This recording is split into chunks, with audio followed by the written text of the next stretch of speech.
Our next speaker is a longtime friend of O'Reilly. She made the trek through some nasty traffic to come up here from the city today.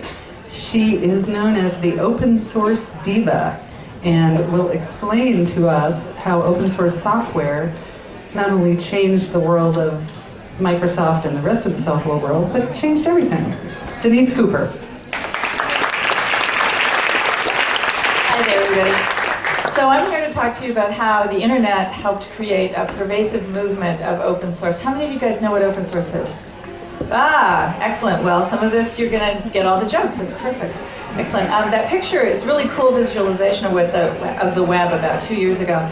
So you all use the web. You know, they used to call it the information superhighway because it brings us information, and some people use it for email and for communication, but there is a group of people who use it every day to actually get their jobs done, and they work collaboratively.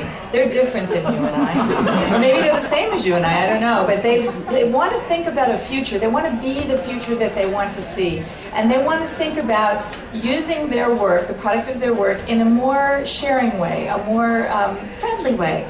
Which you understand if you've ever baked cookies. You know how sometimes you put something new in the cookie dough, or you leave something out, maybe it makes the recipe better, and then you want to share that with your friends? Well, that's what they want to do with their code. And of course, before open source, you couldn't do that, but some visionary people saw the opportunity to create this open source world. The man on the left, of course, Tim O'Reilly, Sebastopol, and then on the right, Richard Stallman, who created the first real license for open source. And they saw an opportunity for business to really get interested in this high-quality software that was happening. This is the first day that IBM put their logo next to the penguin and made it possible for people to buy this and not get fired, right? Up in the corner we have Firefox. How many of you use Firefox? Yay, Firefox. Well, a lot of big concerns in the world also use this software. Some of the most powerful parts of our government use it. Lots of big companies use it. And as it gained fans and became more and more acceptable to the general public, well then there were of course people who didn't like it so much. And, you know, we can pause for a moment and feel sorry for them. Although, truly, Microsoft is starting to even play in the open source world now as well. It's really become a worldwide phenomenon. And it's gratifying to those of us that work in at the beginning to see that the darker color means more participation. Notice China and Brazil and some very interesting places doing deep and wide participation in open source now. Okay, so now how does this get outside of software? It happens pretty naturally. This is a map of recent contributions around science to Wikipedia. So open science is a really big deal. Founded on open source, of course Wikipedia is an open source thing, but the idea that science can be done better collaboratively is really taking hold. This is open source hardware. This is the Arduino, 3 projects that you could do with Arduino. O'Reilly has a lot of information about how to use Arduino. The middle one is my favorite. It's getting your houseplants to tell you when they need water. It's pretty helpful. Of course, there are big companies getting involved in using open source disruptively. Famously, Google has created Android. All of those phones on the right are made by different manufacturers, all on the Android platform. So they're creating some synergies using open source that we have not had before in the US cell market.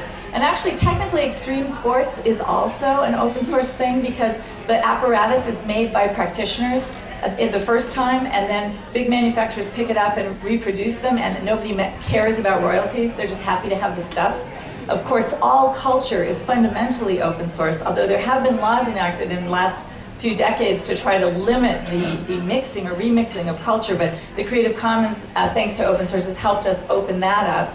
And, you know, there are people who think that Obama was the first open source president.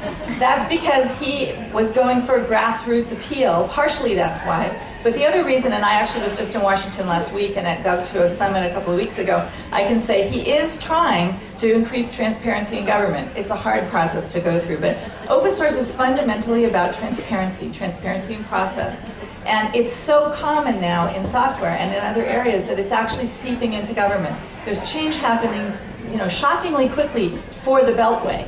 So like this guy on the right, Vivek Kundra, when he was the CIO of the District of Columbia, he opened 217 data streams, and they had a contest called Apps for Democracy. where they let hackers build things. This one on the right is my favorite. It's called Stumble. It's to help you get home from Georgetown safely when you're too drunk. But they have lots of really useful stuff as well, right? And he saved a lot of money doing this, and now he's going to do it for the rest of the country. Gavin Newsom's just announced he's going to do it for San Francisco. This is another example of open source hitting government. This is from the Sunlight Foundation, their watchdog organization. This is the campaign contributions that this unfortunate congressman took. And they just take public data and make it visible on the web. So from where I'm sitting, it looks like the road for open source thought to continue and grow is just going to keep happening. It's happening in education, lots of other places I didn't have time to show you. So keep watching for it, okay? Thank you.